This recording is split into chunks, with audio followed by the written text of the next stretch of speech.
खान साहब ने हमें हिदायत की कि शेरानी साहब की पार्टी के साथ जो है आप अलायंस करें। जब ये हतमी हो गया तो अचानक 3-4 दिन के बाद जो है बल्लेबाज जो है वो सामने आ गया। दूसरी बड़ी गलती वादतुल मुस्लिमीन के साथ शमूलियत का फैसला हुआ।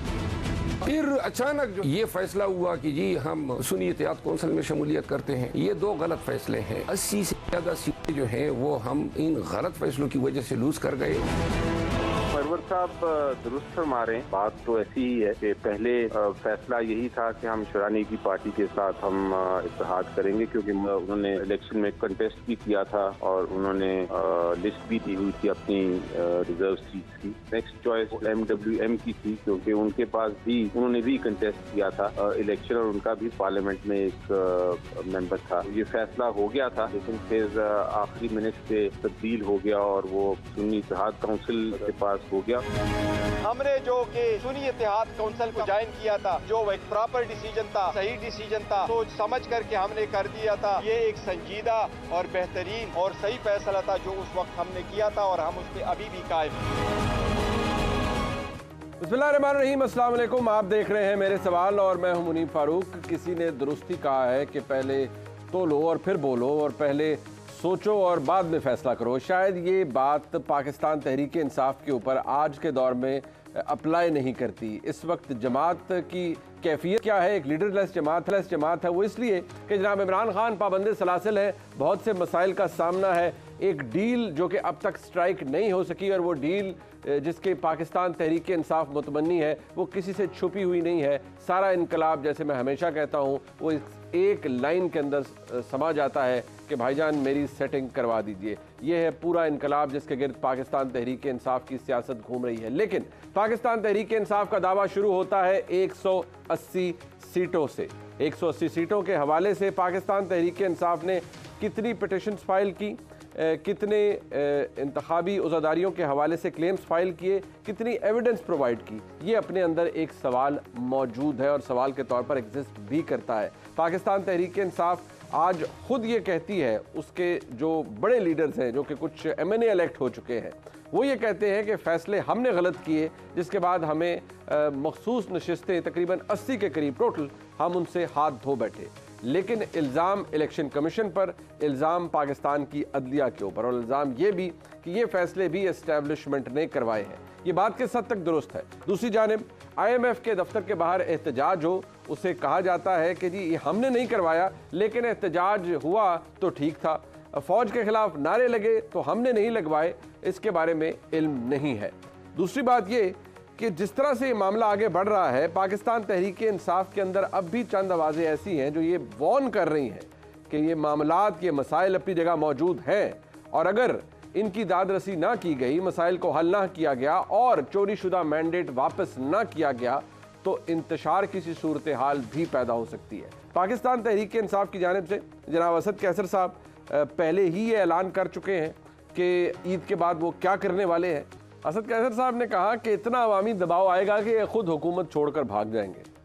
अब ऐसी बातों पर मैं ये तो नहीं कहूँगा कि हंसी आती है, लेकिन ताज्जुब ज़रूर होता है, क्योंकि अगर आप हिस्ट्री देखें तो जितना मर्जी अवामी दबाव आ जाए, जितना मर्जी कोई बड़ा एहतजाज कर ले, धरने कर ले, हुकूमत छोड़ के कौन भागा है आज तक? 4-5 महीने के अंदर सब कुछ तब्दील होता नजर आ रहा है। ठीक है, ये उनका क्लेम हो सकता है, उनकी ख्वाहिश हो सकती है या उनकी फोरसाइट है। दूसरी जानिब पाकिस्तान मुस्लिम लीग नून की बात कर लेते हैं तो ये तासुर क्यों अभी भी मौजूद है कि हुकूमत बन गई।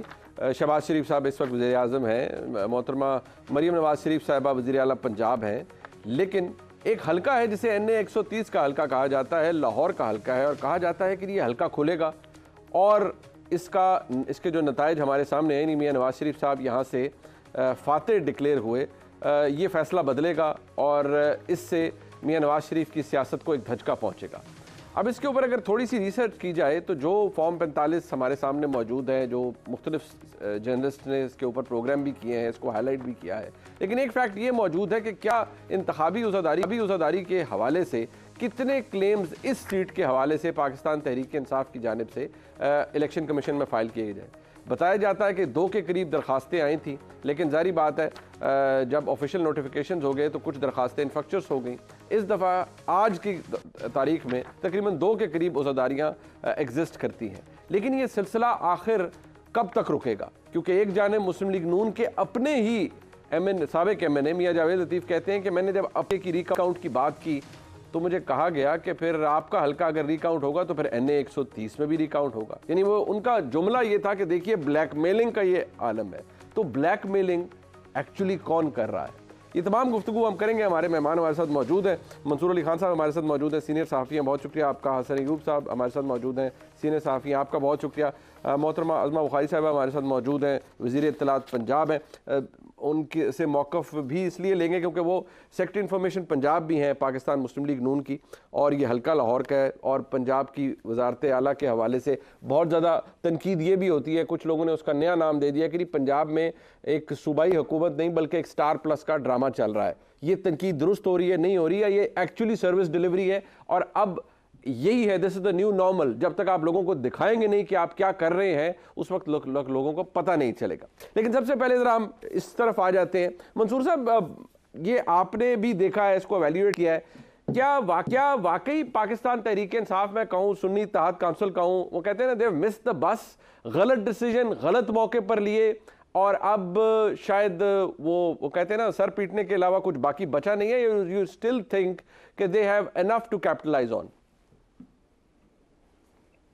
बहुत शुक्रिया मुनीब साहब। मेरे ख्याल में पाकिस्तान तहरीक इंसाफ ने जो भी डिसीजन लिए है, सुन्नी इत्तेहाद कौंसिल से इत्तेहाद किया, वो सही था या गलत था। मेरा ख्याल में इसकी जिम्मेदारी जो है ना वो किसी बी ग्रेडेड या मतलब सेकंड टियर लीडरशिप के ऊपर डालने के बजाय इसकी डायरेक्टली जिम्मेदारी इमरान खान साहब के ऊपर आती है।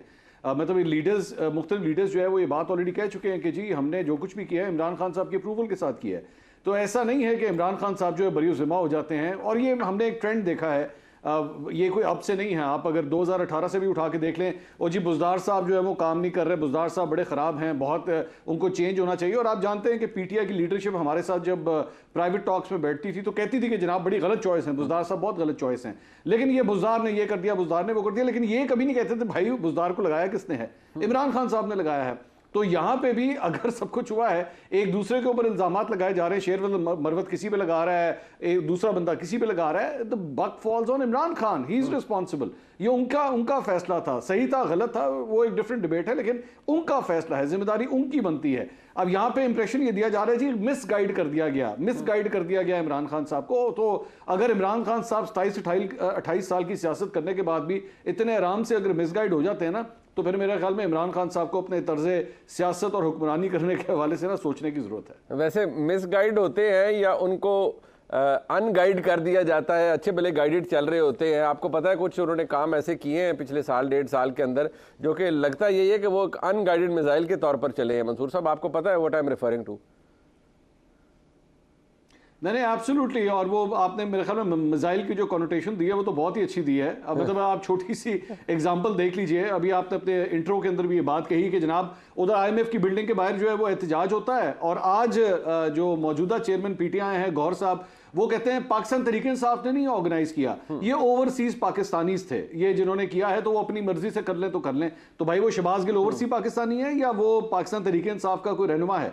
वो लीड कर रहा था, वो वहां पे बैठ के उसको सारा उसने ऑर्गेनाइज किया है, स्पीचेस की है, उसने सब कुछ किया है। और इंटरेस्टिंग बात यह है कि अमेरिका का झंडा भी वहां पे लहराया जा रहा था। मतलब वही अमेरिका जिसके ऊपर आप कहते हैं कि जी PTI की गवर्नमेंट उसने कराई है, उसका झंडा भी उसी एहतजाज में लहराया जा रहा था। तो अजीब किस्म की डायरेक्शन इस किस्म का एहतजाज है। और ये थोड़ी देर पहले जो आप कह रहे थे जनाब पता नहीं क्या हो जाएगा, धरना हो जाएगा, लॉन्ग मार्च हो जाएगा, कुछ नहीं हो जाएगा। अच्छा। ये जिस किस्म की टीम है, जो सूरत हाल है, कुछ भी नहीं होगा। मुझे नहीं लगता कि कुछ भी होना है। वैसे तो देखिए पंजाब की चीफ मिनिस्टर ने कह दिया वे रूथलेस। मुझे लगता है आधी PTI या आधी सुन्नी इत्तेहाद काउंसिल तो वैसे ही डर जाएंगे कि भाई रूथलेस किस्म का आगे से जवाब आएगा। उसका जवाब यकीनी तौर पर सूबाई वज़ीर इत्तलात देंगी। बस हसन अयूब साहब, बात यह है कि आपने बताया बहुत अरसे से कि रावी चैन लिखता रहा, लेकिन रावी से दिल भी बड़ा करता है सबका मिलने का। कोई भी जमात हो, कोई भी लीडर हो, हर किसी का दिल करता है कि रावी को जफियां डाले। और मसला ये है कि जिस नहज पर पाकिस्तान तहरीक इंसाफ या सुन्नी इत्तेहाद काउंसिल पहुंच चुकी है, आपको लगता है कि with all this going on कोई डील स्ट्राइक हो सकती है इमरान खान साहब की जहां होनी चाहिए थी? देखिए मुनीब फारूक साहब, डील्स तो आप देखें ना, जो व्लॉगर्स हैं कई जो कि PTI को की हमायत करते हैं, वो तो हर रोज ही जो है वो जो बानी चेयरमैन तहरीक इंसाफ की जो है वो डील करवा रहे हैं। और वो अपने व्यूज जो है वो उनको मिल भी रहे हैं और उसके अलावा डॉलर्स भी वो बना रहे हैं। लेकिन हकीकत में अगर बात की जाए तो दूर दूर तक ऐसी कोई इम्कान जो है वो मुझे कम से कम दिखाई नहीं दे रहा। डील तो मतलब मुमकिन ही नहीं है। देखिए अभी तो बेसिकली कॉन्फिडेंस बिल्डिंग मेजर्स जो हैं वो भी हमें देखने को नहीं जो है वो नजर आ रहे। जैसे अभी आपने बताया कि आईएमएफ के ऑफिस के बाहर वो अफ्तार पार्टी जो उन्होंने की और वहां पर जिस किस्म की नारेबाजी की और जिस किस्म की तनकीद का निशाना बनाया इस्टेब्लिशमेंट को भी, तो ऐसी सूरत हाल में कोई क्यों करके इनसे जो है वो डील करेगा। और डील के लिए भी देखिए जो है वो ताली दोनों हाथों से बजती है। यहाँ पर एक तरफ आप इस्टेब्लिशमेंट के ऊपर तनकीद करते रहे, पाकिस्तान मुखालिफ हर वो अमल जो कि कोई भी पाकिस्तानी सोच भी नहीं सकता वो आप कर गुजरे, और फिर उसके बाद आप इस बात की तवक्को रखें कि आपसे जो है वो डील होगी, तो डील तो नहीं होगी। हाँ, यकीनी तौर के ऊपर जो है वो खासा रिलैक्स किया हुआ उन्होंने बानी चेयरमैन तहरीक इंसाफ को। इस वक्त तक शायद रमजान मुबारक है, आज भी अली अमीन गंडापुर साहब वो गए हैं, उन्होंने मुलाकात की है बानी चेयरमैन के साथ, और अभी उनकी ख्वाहिश तो ये है कि बानी चेयरमैन को किसी तरीके से अडियाला जेल से जो किसी खैबर पख्तूनख्वा की किसी जेल में मुंतकिल कर दिया जाए। अच्छा। तो इसका भी कोई दूर दूर तक इस वक्त इम्कान जो है वो मुझे दिखाई नहीं दे रहा, अनटिल के अनलेस कोई इस हवाले से कुछ ये कोई ऐसा अमल कर गुजरे जिसके बाद कोई कॉन्फिडेंस जो है वो दोनों अतराफ में जो है वो पैदा हो और उसके बाद कुछ इस किस्म के कोई इकदाम हो सके। देखिए इस वक्त जो दूसरी आप बात कर रहे थे ना कि सुन्नी इत्तेहाद के हवाले से जो उन्होंने इत्तेहाद किया, तो सुन्नी इत्तेहाद के साथ जब आपने अपने इंडिपेंडेंस को की शमूलियत इख्तियार करवा ली, तो उसके बाद अब आप ये क्लेम कर रहे थे कि जी सीटें हमारी हैं। तो आप अगर आर्टिकल 51 देख लें, आप इलेक्शन एक्ट देख लें, तो दोनों सूरतों में आपको कहीं से भी कोई 1% भी इम्कान दिखाई नहीं दे रहा था। तो मैं तो चंद लोगों से जब मेरी बहस होती थी तो मैंने कहा कि मुझे नहीं मालूम, लोग ये समझ रहे थे कि पेशावर हाई कोर्ट गए हैं तो वहां पर लार्जर बेंच बन गया और वो कोई ना कोई राह तलाश कर लेगा, उस राह से इनको जो है ये सीटें मिल जाएंगी। तो मैंने कहा इसका तो कोई सवाल ही पैदा नहीं होता। अब ये जो तमाम सीटें हैं मखसूस नशिस्तें जो कि इंडिपेंडेंस के कोटे में बनती थी, अब वो इंडिपेंडेंस की नहीं है, वो पार्लियामान के अंदर मौजूद पार्लिमानी जमातों का हिस्सा है और अब वो तमाम की तमाम जमातें इनको क्लेम करेंगी। अब ये कहते हैं जी कि ये बंदर बांट है। मेरा सवाल ये है कि क्या बंदर बांट ये किस तरीके से है, कोई इसका मुझे कोई आज तक जवाब नहीं दे सका, लेकिन सिर्फ वो ये जोर देते हैं इस बात पर, इस बात का जो है वो कहते हैं जी कि क्योंकि हमारे लोग जीते हैं तो वो हमारा हिस्सा बनता है। तो ये शायद हिस्सा नहीं बनता। अब ये सुप्रीम कोर्ट में भी जाकर अपना शौक पूरा कर लेंगे और सुप्रीम कोर्ट में भी इनको ये मखसूस नशिस्तें नहीं मिलनी, ना केपी में, ना पंजाब में, ना सिंध में, ना वफाक में।